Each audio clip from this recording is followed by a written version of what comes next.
All right, the first one. Psychotherapy is mostly just talking.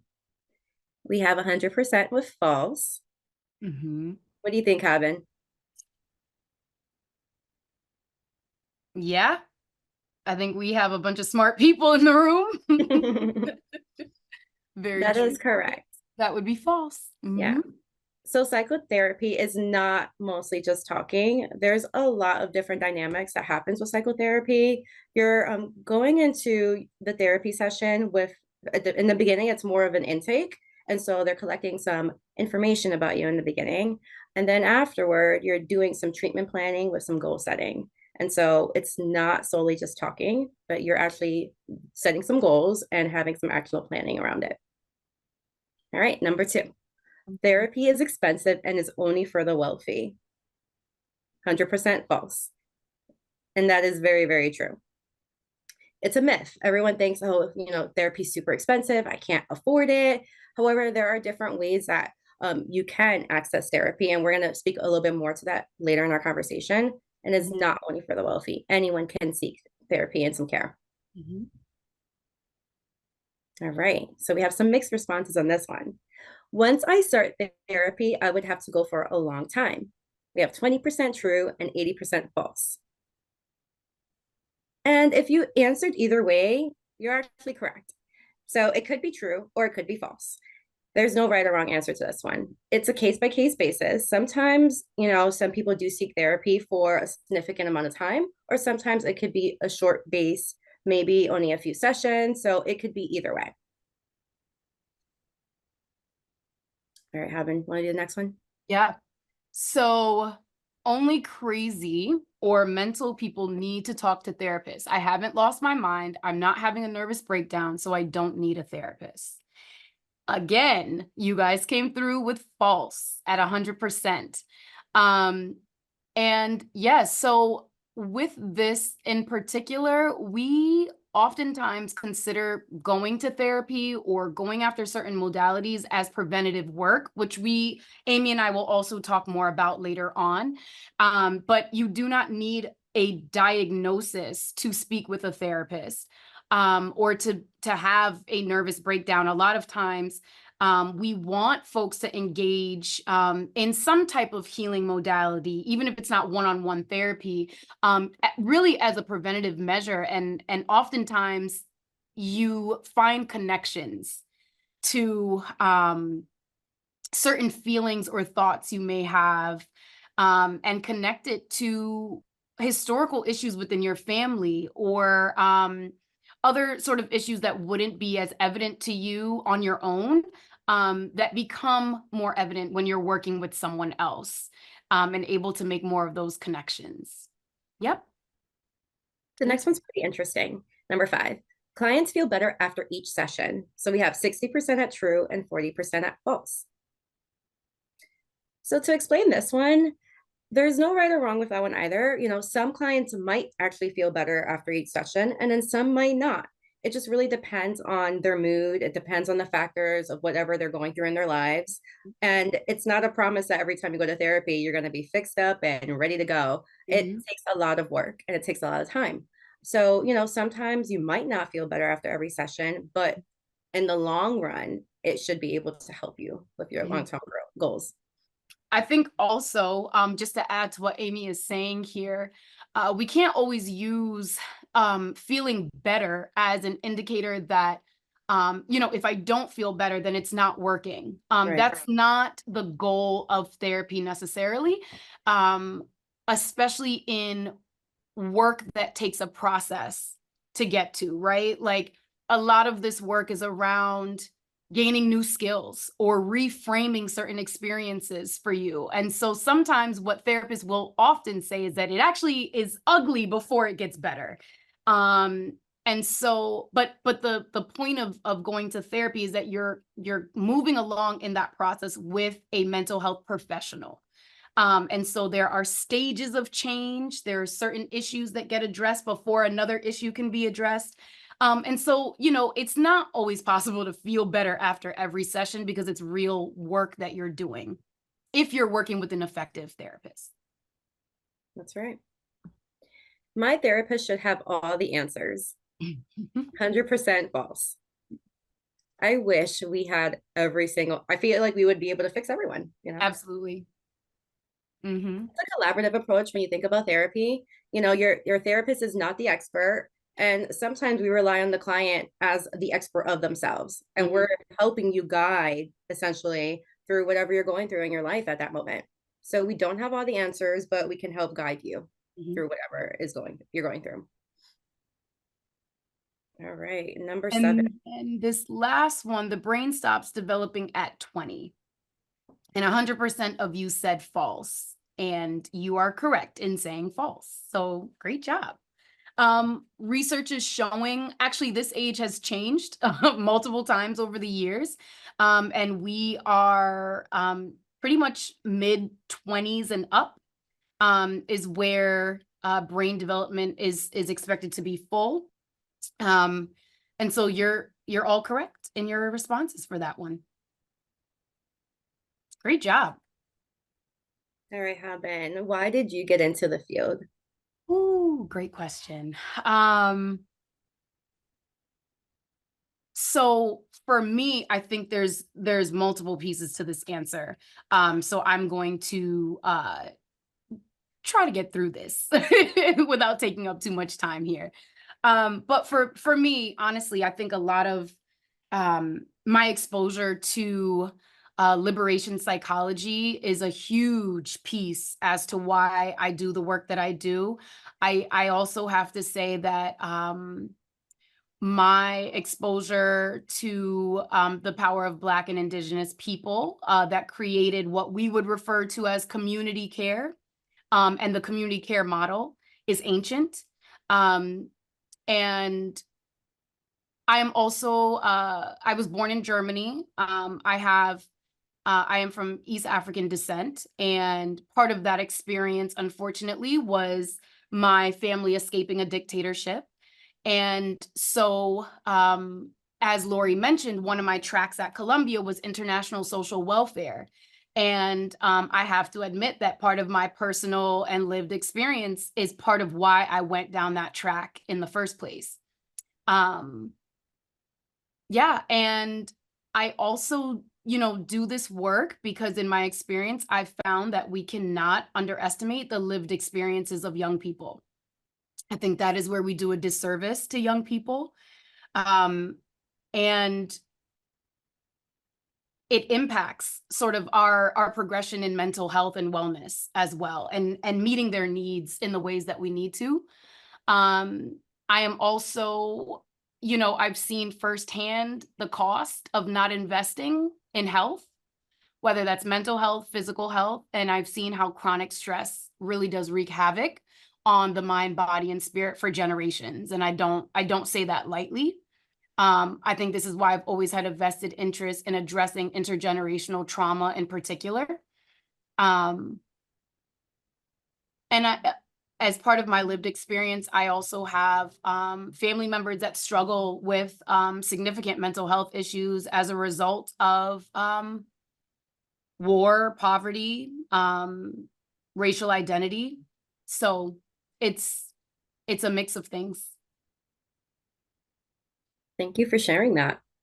And it's very personal when you talk about like why you get into the field because it is a very, a personal field to go into. Mhm. And so for me, for social work, it's actually in my blood. So my mom is actually a social worker as well, and a school social worker at that. And so when I finished Trinity and like I did sociology as my major, so I've always had an interest in like learning about people, right? And learning about society. But when I finished, I kind of like didn't really know like what route to take with that. And I was like really trying to figure that out for myself. So my mom convinced me and she's like, why don't you go to school for social work? Mhm. And I was so adamant that I didn't want to become my mom. And I was like, I'll look into it. And so then when I saw that UConn had 5 different concentrations, and it wasn't necessarily solely just working, as a counselor per se or as a clinician, I saw that they had policy practice. as an option, that really like struck my interest. I was like, okay, cool. I can be able to work on policies. I could be able to work in the frame of an organization where I could be able to, advocate for social justice and helping people out. Why not? And so I did get accepted into the policy practice program, which most people would do more of like the clinical route. But the policy practice program, I believe it was only like 10 of us that were there, and I was the only Latina of my group at that. And I just wanted to, go forth with something different, right? And try something new. And so with that, also with a mix of like my own like growing up and personal experience with my mom being a school social worker, she included me into like her school session sometimes, and like I saw her run groups and I saw her helping so many different people, and I always knew that I wanted to help people in the future one day too. And then even like on a more personal level, my grandmother who helped raise me, did become blind when I was a teenager. And so I had to do a lot of like helping her and a lot of the legwork of, kind of like case managing kind of, work Mhm. that a case manager would do with a client. But I felt like I did that a lot with my grandma just to help her Mhm. get by. And so it was just something that was like natural to me to help her. And I knew that I could do that for others too. And I wanted to help people. That was just something that I've always like wanted to do. Translating for her, things like that.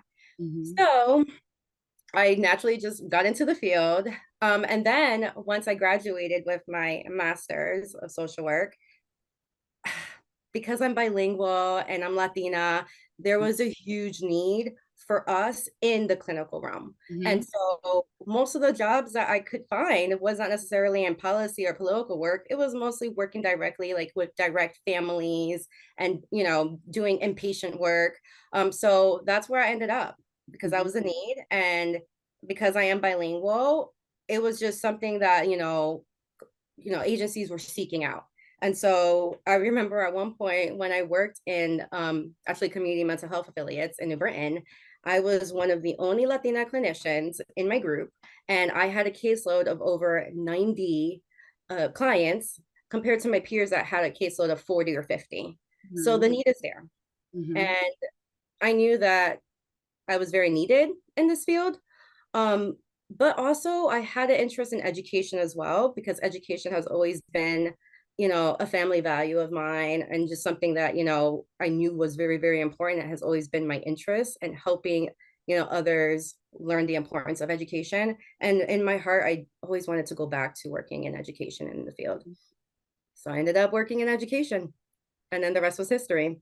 Yeah. And so I'm constantly advocating, for social, emotional well-being of our students, and helping our educators and our teachers understand how mental health is so important in their lives, and it will impact their, day-to-day in the school and impact their academics as well. And so that's a big part of my work right now, is that I'm constantly advocating for our students, even our staff, now that I'm working more primarily with, training our staff. Mhm. But that is primarily the work that I'm doing right now, and I'm loving it. That's beautiful. I do have to say, I think the one of the pieces that pulled me to social work was how broad the work actually is and what it can look like. And so if you want more of that micro or macro level of work, you can choose to do that. And in having an MSW, you have the ability to enter into those spaces, whether it's through policy or one-on-one direct work, or nonprofit management. There's so many avenues through which you can enhance this whole system regarding mental health and wellness, um, That's through right. multiple avenues. And I Right. felt that there was the most freedom in social work. That's what that allowed me to do. When I first initially started, I wasn't necessarily focused on getting my license first. My track was international social welfare. I went to Columbia Business School. I had management more so on my mind when I first applied, and then I realized, wait a minute, I can do multiple things, and I can do this through multiple pathways. Let me get this licensure because no one can take that away from me, and I can do with it what I want. So I definitely I hear that in both of our trajectories of just the broadness with which we can work with and within. Right. Like Yeah, it might be shocking for people to hear that I, as a social worker, can become a principal of a school one day. exactly. But, Exactly. I that's my background, the policy work, the macro work, and now I'm like getting there, which is pretty cool. And I'm Yeah. doing a lot of work within the policies of, Hartford Public Schools right now and ensuring that we're Mhm. adhering to our policies and I'm training folks up on it. So it's like finally I'm able to do what I like am passionate Mhm. about and Mhm. helping to reach more people. So it's pretty great. That's awesome. Yeah. Awesome. Okay. Stigma of therapy Mm. and how it's evolving.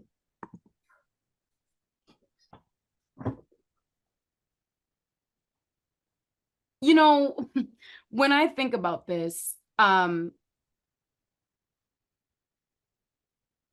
I want to say this delicately and no judgment. I think the internet, for example, and the level of info sharing that can happen, um, on one level, I think it's increased accessibility. I think it's been a great tool. And I say that I think multiple things can be true, in this regard. What one of my concerns is regarding this level of access is that sometimes I think we also need to couple it with a certain level of discernment. Because what I'm finding is that as stigma might be changing and our language is evolving around mental health and talking about it more in public spaces and finding community to talk about this, um, I also find that there are folks that are getting caught up in self-diagnosing or using TikTok as therapy, for example. So we have this sort of dynamic that's happening where we're talking about it at a level that I don't remember this being a part of regular discourse when we were younger. Um, and so there is a positive in that. And at the same time, I think it can also contribute to a crisis narrative that might not be fully true and real for everyone. Um, Especially in this, what I'm seeing culturally as this like acceptance of like self-diagnosing, or I must have this, Right. or this person must be this. Um, and I think sometimes we don't keep in mind that like a TikTok or like something that you're scrolling by and watching, um, they might only be listing about like two symptoms, right? And then I think folks are falling into feeling like I fit that, and so therefore this must be what I have. But the reality is that ruling out certain diagnoses is not included in that. There are times where, PTSD might actually show up as ADHD symptoms. Um, and so there's room for misdiagnosis to happen. And then also, there are specific traits, but also ranges of these traits, the frequency with which you're experiencing symptoms, environmental information that's not included in these things. Um, that which speaks to the need for an evaluation or the input of a professional support that you can meet with, rather than sort of accepting everyone's expertise, not realizing that they might not even be licensed. So I think there's sort of that catch-22 when it comes to that on a cultural level. Although I Absolutely. do I do agree that the messaging around seeking therapy is changing for the better.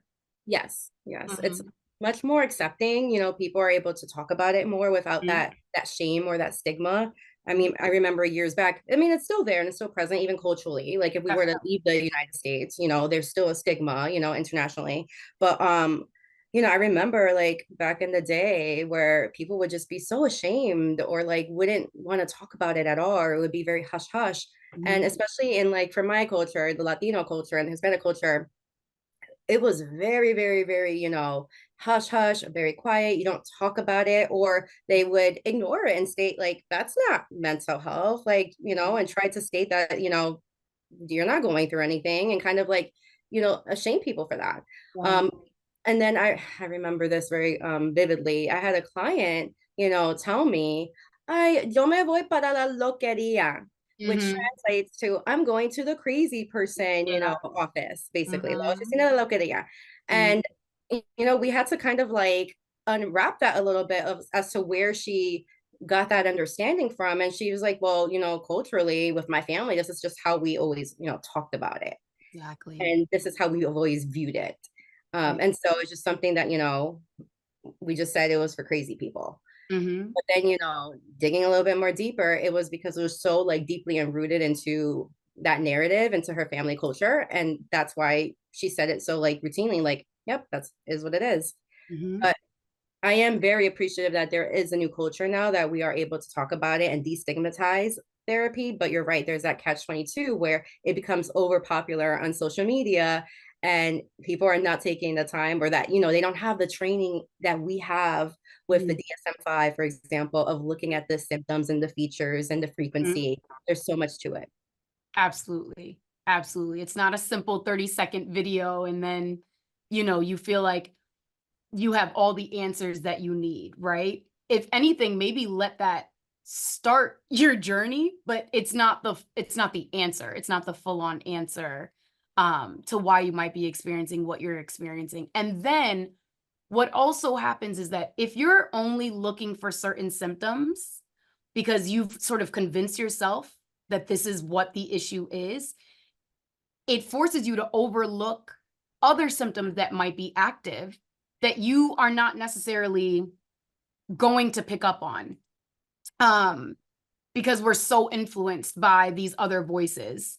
Um, there was an example of someone who couldn't really connect that they were actually having flashbacks, and what was getting activated for them, in particular, was this experience of one of their pets or something like that bit them, and so they had to get treated for this bite. Um, when this particular client started EMDR, which we'll talk a little bit about later, there was a connection that was made to a core belief, and they would never have connected this to the bite from the pet.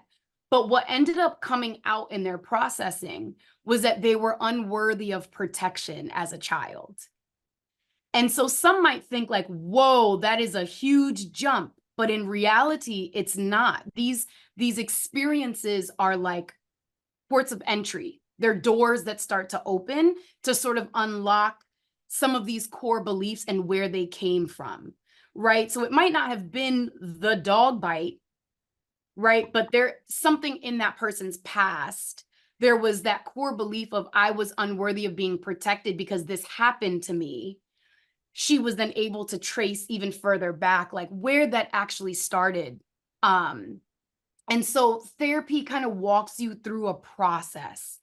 But if you're out here sort of telling yourself what you have or what this is, you might miss out on a full process that brings you to even a higher level of healing and a necessary level of healing.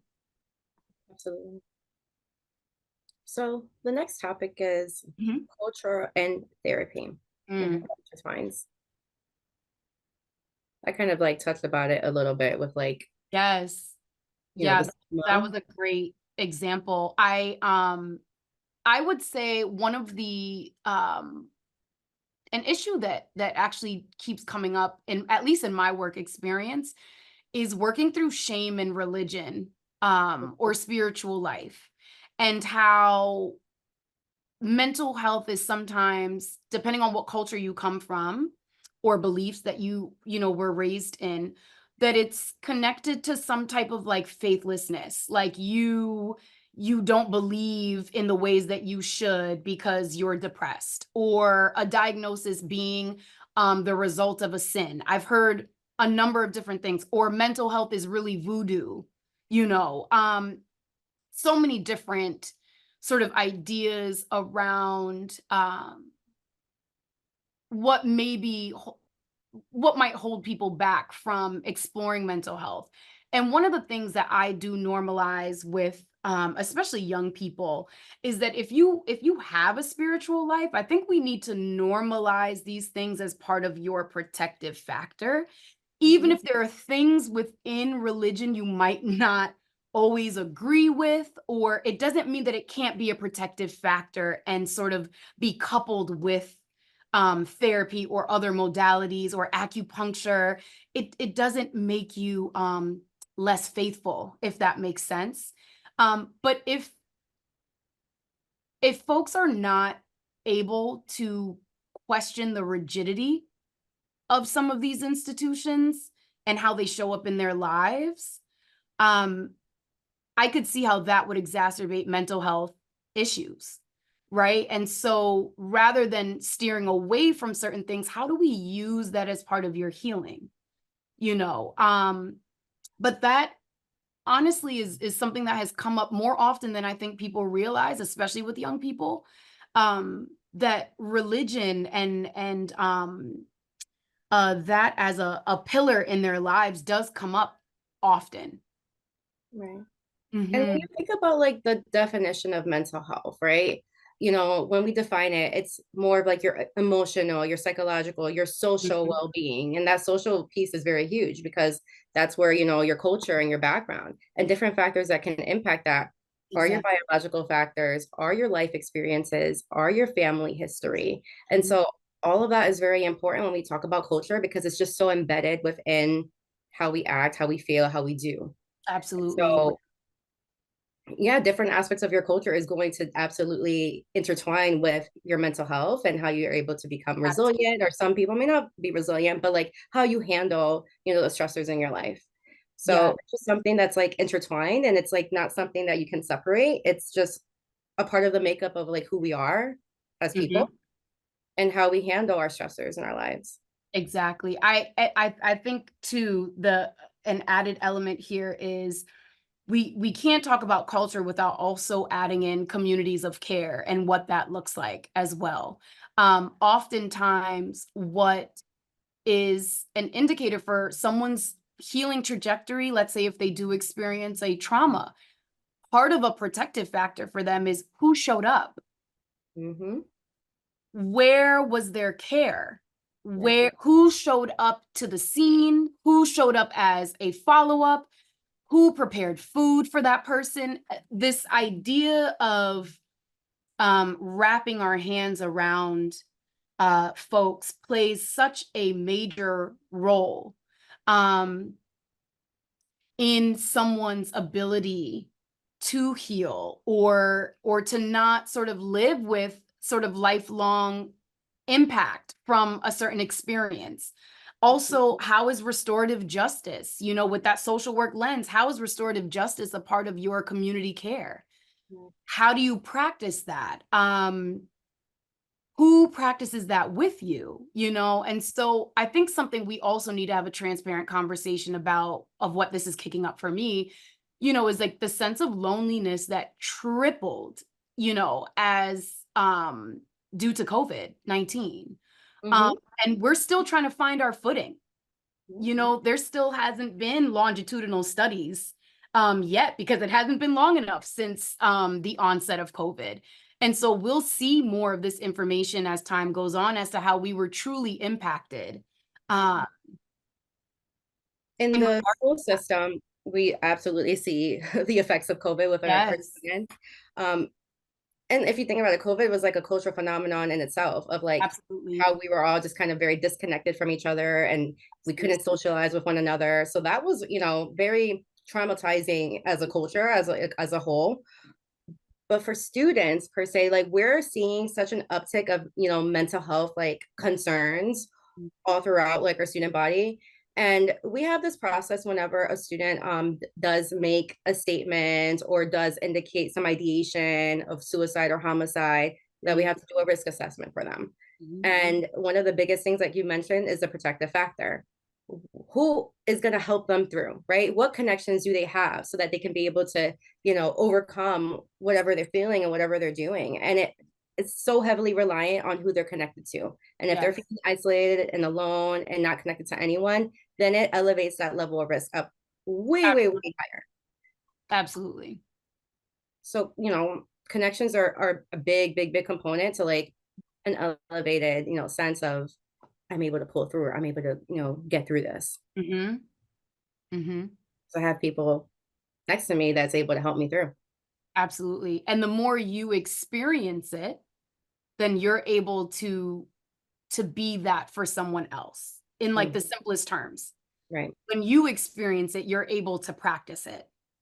Yep. So it definitely, I think, in terms of development, even across the lifespan, I think that matters. And I think empathy is a gift, and being reflective is a gift. For sure. Next topic is, what are considerations to think of entering into therapy, or reasons why people should seek therapy? Mm-hmm. So I have to say, I think as part of my vision, even in coming into this role as director of the Counseling and Wellness Center at Trinity, I believe in preventative measures. And so I will relate that to this question.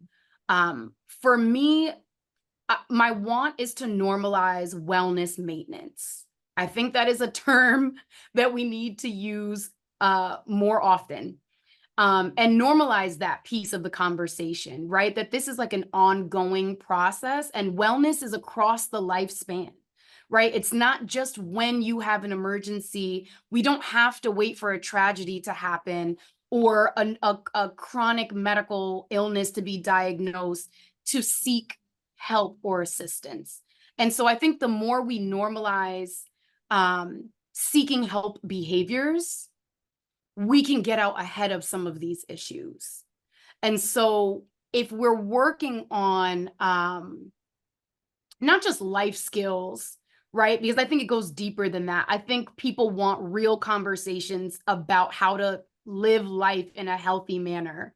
Um, but the more we normalize these types of conversations, the more we also embrace alternative methods of healing, right? And we don't just look at one-on-one as the go-to and the only option for people. We do a real disservice when that's the focal point or that's our focus.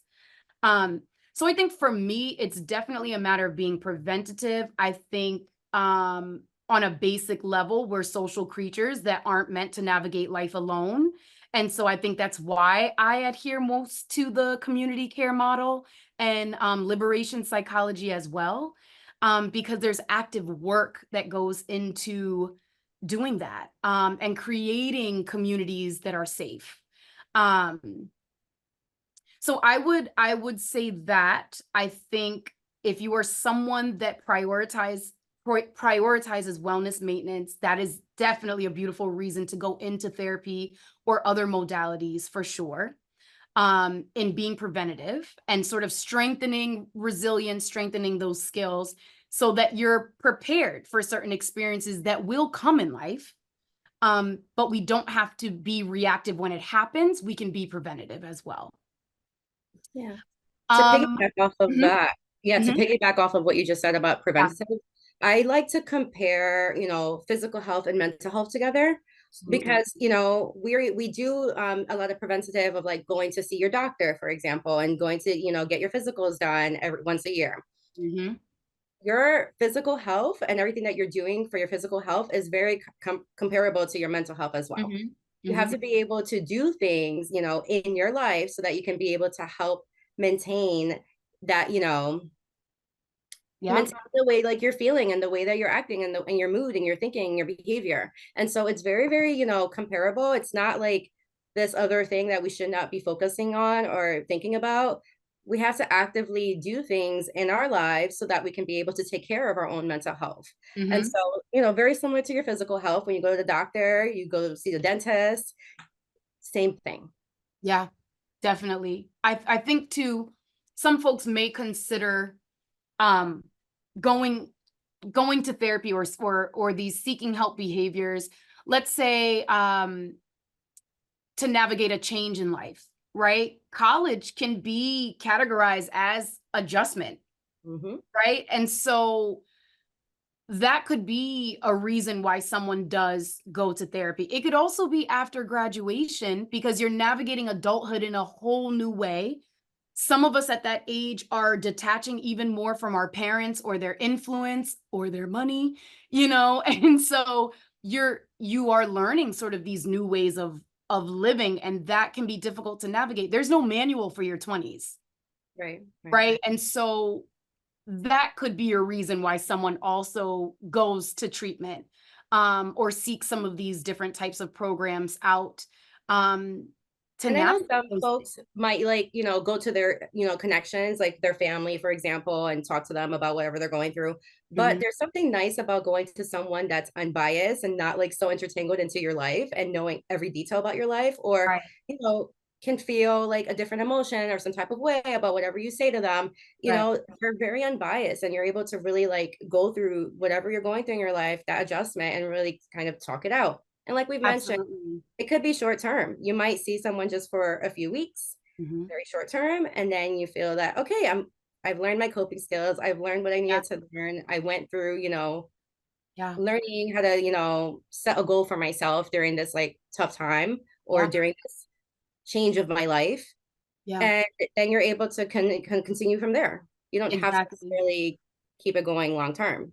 exactly, exactly. And, some choose, they may see that they need, some type of assistance, or they want to do talk therapy or some other form, because there maybe something has been revealed to them about a pattern of behavior, right, that may cause a certain level of dysfunction in their daily lives.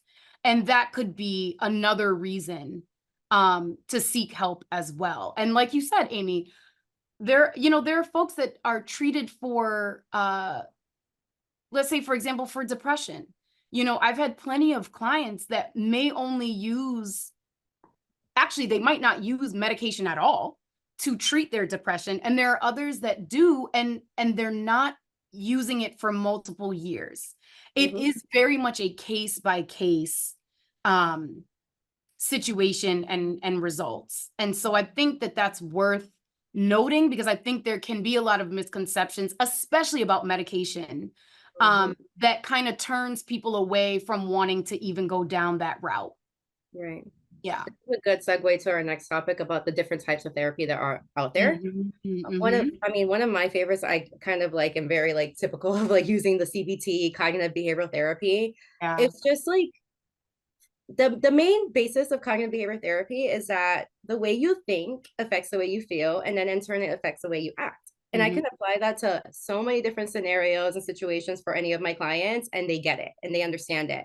And mhm, once you make that change of your mindset of, all right, I'm going to change this one word of like how I think, then it's automatically going to make me feel better because I changed my thought process so that I'm a little bit more positive with how I'm thinking.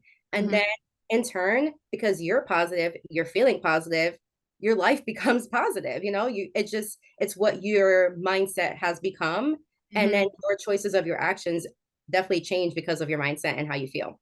Yeah. So CBT is definitely my go-to, but there's also TFCBT, which is a trauma focused cognitive behavioral therapy, and that's another go-to of mine as well, since I've been trained in that and I love it. Mhm. um, and then recently we've been all trained in the Hartford Public Schools for dialectical behavioral therapy, which we Nice. call it as an acronym of DBT. Mhm, It's another layer. mhm. Um, and so there's just so many different modalities and so many different forms of therapy, which is why, to speak to your point of, it's not just a social media phenomenon of you can be able to do these certain coping skills and then be fine. Like there's so many different modalities and ways to be able to handle certain stressors that come in your life. Absolutely. I think for me, as I mentioned, earlier, liberation psychology is definitely, an important aspect of my work. And, um, I've helped refer people to those that have that specialization or incorporate that into their practice, with clients as well. And it goes beyond analysis and really integrates how, systems of oppression can impact one's wellness, and using identity as a protective factor, but also acknowledging the ways in which oppression impacts your mental health, but also your self-concept. And then how you sort of reintegrate these pieces, and understand your own power as Mhm. well. And then what your own bias might actually be as a result of oppression. And I think people make the assumption that it's only a practice for people of color, but that's not true. I've used some of this even with white students that have been very intentional about understanding bias and how they can be more anti-racist in their belief systems, interactions with other people, different cultures, and being reflective and questioning that. And I think there's something significant about being a therapist of color, being a Black person that can do that work across race, with clients is very important. Also EMDR, so eye movement and desensitization and reprocessing, allows clients, this was the example that I used earlier about the bite, Mhm. um, sort of the ability to alleviate some symptoms related to trauma. And during this it's a very lengthy process, but you're able to sort of tap into what some core beliefs might be that impacts your self-concept, maybe some self-confidence, and also even PTSD symptoms. And so it's been very effective, in my experience, and seeing the results, and some of that reintegration and that processing. Just to say it in sort of simple terms, during that process, you're activating the right and left side of your brain. And so when you do that, it is sort of difficult to stay in a state of hypervigilance or panic or reliving a moment when you're able to activate both sides of the brain, which is why the desensitization piece is there and the eye movement piece. Um, Also mindfulness, right? If you're, let's say you're not in weekly therapy, but maybe you go to yoga or you do some grounding and breathing techniques. Those are part of mindfulness. There's a concept called mindful eating for those that might struggle with eating disorders. So there are multiple ways and types of therapy to tap into, for sure. And I think also part of some alternative options could be like acupuncture. I've brought sound healing to Trinity, because not everyone responds to one-on-one therapy, or they need something else coupled with it. And so these are all these options that can help folks sort of move along in their process. And some of us need different interventions. Absolutely. Yeah. An alternative intervention that we've actually done for our students and referred to is working with their equestrian horsewomen. And so Love it's it. such an awesome like experience for our students that they're able to go and like, you know, be within like the horses in the barn and then feel like the sense of like how calming the horse is, and it helps, you Uh, know, calm their anxiety down as well. And abs- so, you know, it was just like a cool like thing that I've learned, that it could be an animal that helps like regulate you and helps like, yeah. calm you down. Absolutely, absolutely. We've done even some like emotional support animal Yep. therapy here as well. Um, Yeah. I believe in restorative justice practices as well. How do you create safe communities, which Mhm. goes beyond conflict resolution? It includes repair practices, rupture and repair. Um, and I all of these are interlinked to wellness. They absolutely are. Diet is attached to well-being as well, right? And so there's some folks where they will be prescribed a colonic. That is absolutely true because it's one of the best detoxification processes that you can allow your body to go through. Um, Getting grounded, so like putting your feet in the grass, like starting with some very basic and free options, standing outside in the sun, Yeah. using sight, touch, smell, everything you just mentioned about the horses. Right. Um, Tai Chi or Reiki are wonderful options as well. Um, We also can't and minimize the importance of like our basic needs, right? Being able correct. to eat, sleep. that's so important for your mental health. And sometimes it's very trivial that people think of it that way of like, oh, did I eat today? Or maybe I didn't eat enough or I didn't sleep enough. But that is Mm-hmm. like the maintenance that we are talking about, right? We have to maintain Absolutely. ourselves, and that's so crucial to like ensuring that we are at a good place as well, physically and Absolutely. mentally. So we can't Absolutely. minimize the basics or basic needs. Yeah. And I will also say what you don't know can actually hurt you. I think we've lived in this like ignorance is bliss for far too long. And the reality is that um when we send our hormones into like this imbalance, where like eating and sleeping and things like that are not sort of regulated and consistent enough, it can actually cause chronic physical illness that you've never seen in your family before. Right. And I've seen it happen. I've seen this with young people. I think sometimes there's an assumption that like that's something I can worry about later, or let me get through my thesis first, or let me get through this week of work first. And we don't realize that stress is cumulative, and the way it breaks down your body is as well. So I think we can't dismiss that, even though to some folks it might sound like a basic Right. rule. But Yeah, it's so important. And that's absolutely. something that I know in like in my practice, Yeah, whenever I meet with my clients, I ask them every single time, yeah. how's your eating? How's your sleeping? Mhm. That's going to give me that indicator of, how they're able to regulate their day to day and how Yep. they're able to maintain or not maintain and where we Right. need to focus on. Yes. Yes, absolutely. One thing that we, um, made sure we were doing here as well is keeping snacks available. Because we were starting to see a lot of students were either missing meals, or, they haven't eaten in like 2 days because they're studying hard or they have to run to work.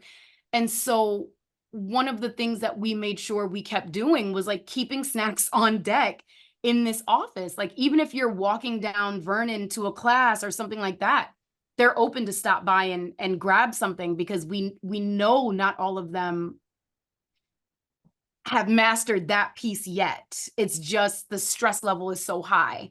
And so not having to think about food and just know that you can grab something, I'd rather you snack all day than have nothing. So, for the sake of time, we're going to go into Mm. talking about the resources after graduation. Okay. Where could you get, some support? Where can you get some help? Um, so, one thing I can say that if you were to get employment right afterward, Mhm. one thing that is a resource that people don't know about is that with your employer, there are services called EAP, which Mhm. is the Employment Assistance Program. I actually had to use that today to help one of our staff members out that needed it.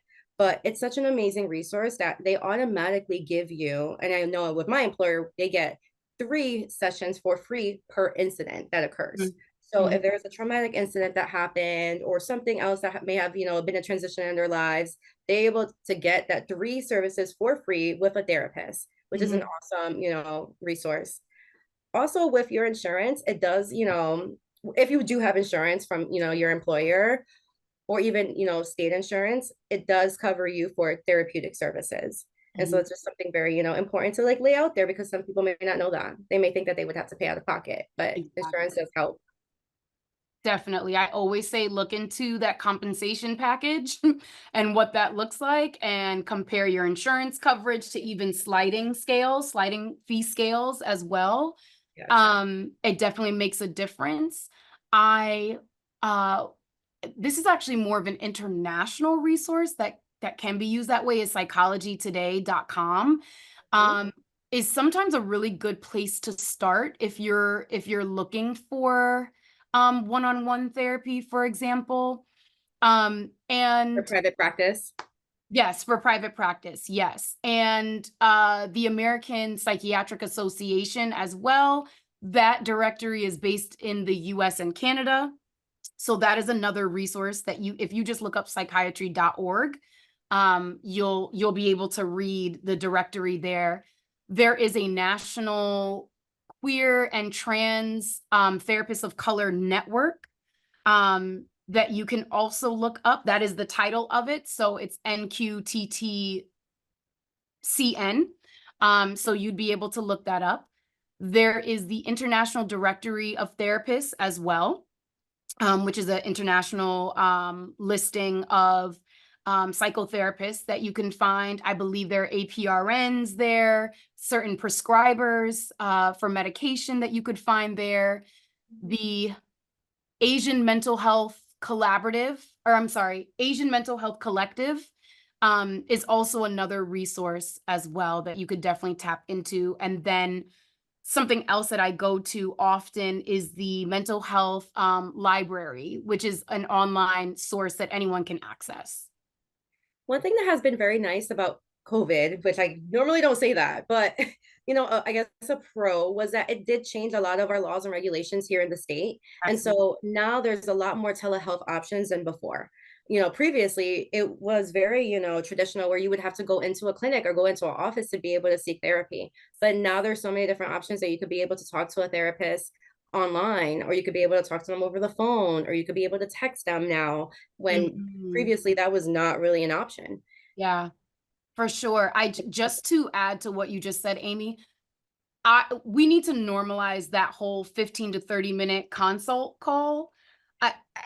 If we help folks understand that finding a fit feels a lot like shopping, Hmm. and that the first therapist you land on might not be the best fit, and it's okay to keep looking. It's also okay to ask questions of that therapist.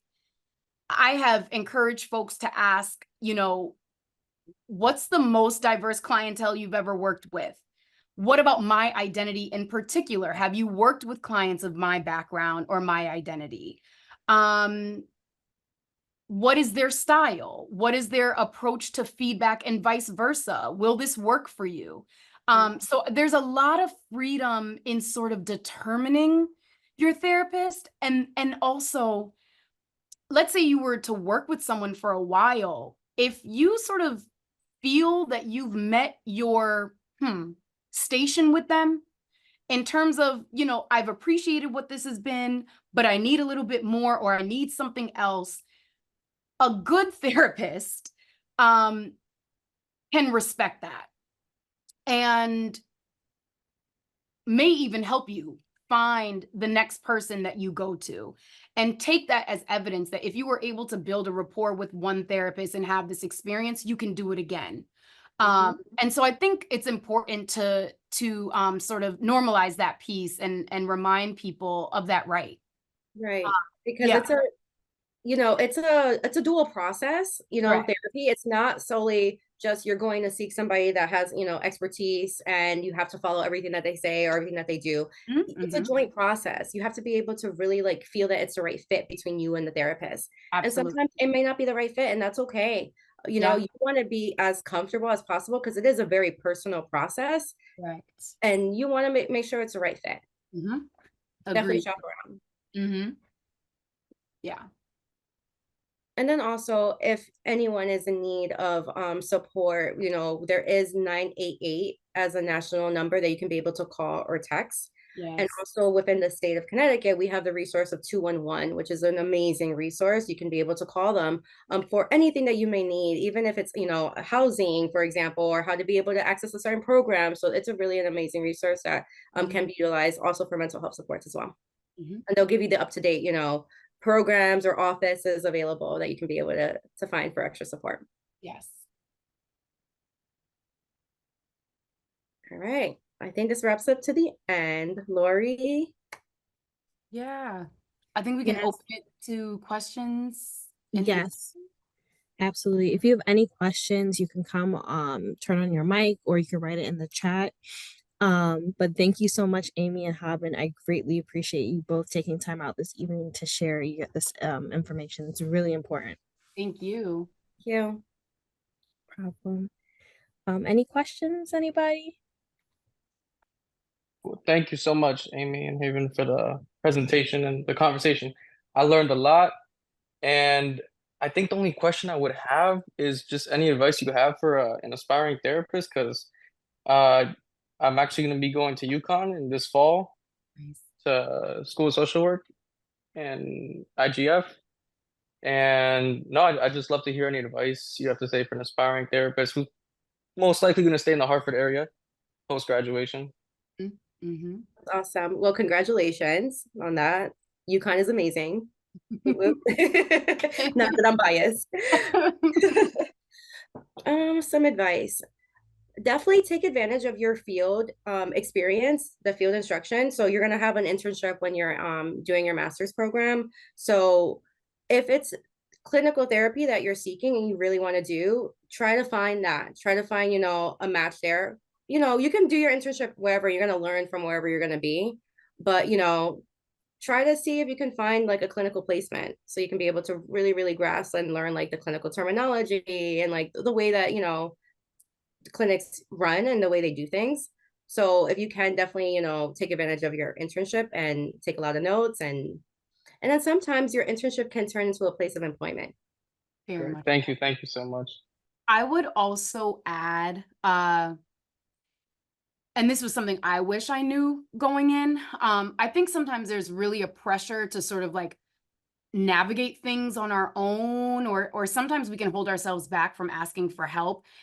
As soon as you start your program, I would suggest reaching out to administration and starting to build connection with like deans that are there, admin that sort of run your program, and get in front of them.